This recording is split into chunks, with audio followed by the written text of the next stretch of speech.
We're trying the Impossible Burger Slider. Now we have some wasabi cream, and we have, of course, the spicy slaw with a sesame seed bun, not to quote my boys over at McDonald's. Stu also got the strawberry freeze, which we've all tasted at this point, really, really good. So I'm expecting a high score for that. But Stu, what do you think about these Impossible Sliders?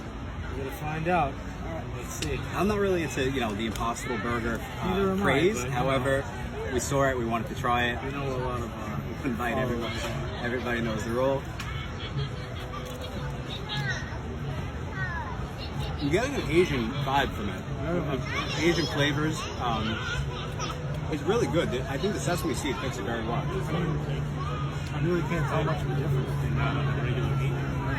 So You're right. If you are here and you're looking for those options, vegan, vegetarian, For sure. this is really, honestly, it's a spot. It gives you that burger vibe. I'm already unprepared. I have no idea what we paid for this.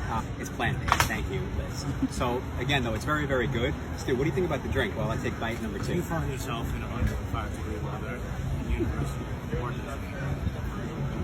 come here, you get this drink. We got the strawberry freeze. It's lemon and ginger with herbal tea. Actually, yeah, strawberry freeze featuring lemon and ginger, herbal tea with kettle wine. That's it. That's the drink. Thank you all so much for checking this out. Let's move on to food review number 4. Cheers.